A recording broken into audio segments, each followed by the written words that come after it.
বিসমিল্লাহির রহমানির রহিম। আজকে আপনাদের মাঝে আমরা আরেকটি নতুন ভিডিও নিয়ে আসছি।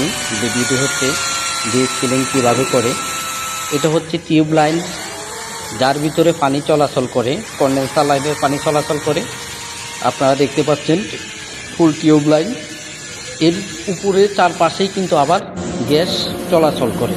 এই টিউব লাইনের চার পাঁচটার ভিতরেই গ্যাস চলাচল করে। এই দেখতেছেন আপনারা ডিসকিলিং কীভাবে করে দেখতেছেন। এই টিউব লাইন ওই সময় খোলা অবস্থায় দেখাইছি, এখন এটা পুরা কমপ্লিট অবস্থায়। কীভাবে ডিসকিলিং করে দেখুন। এই টিউবের চারপাশে কিন্তু গ্যাস চলাচল করে।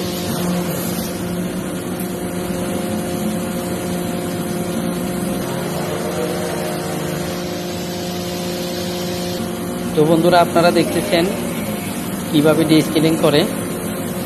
ডিসকিলিং কেন করে বা কী জন্য করে, বা ডিসকিলিং করার উপকারিতাটা কী, সেটা আপনাদেরকে বলতেছি। আমি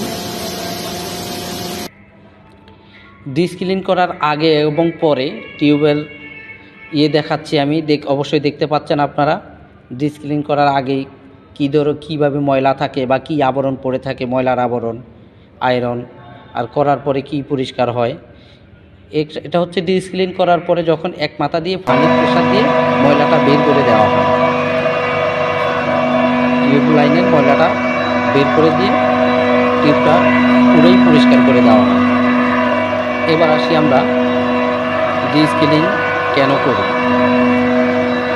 এর হচ্ছে কন্ডেন্সার লাইনের মাথা। এটা এখানে পুরা প্লেটটা খুলে আমরা পাইপগুলো সরাই, তারপরে আমরা ডিসকিলিং করে থাকি।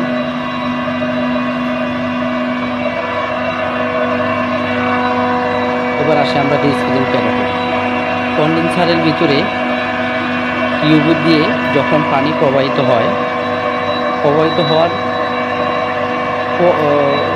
হওয়ার কারণে, দীর্ঘদিন প্রবাহিত হওয়ার কারণে টিউবের ভিতরে একটা আয়রন অথবা ময়লা জমে দীর্ঘদিন চলাচল করার কারণে।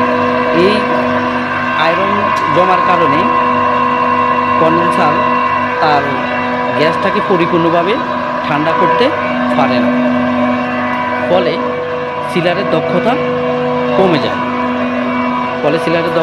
যায়। কমে যাওয়ার কারণে মূলত আমরা ডিসকিলিং করে থাকি।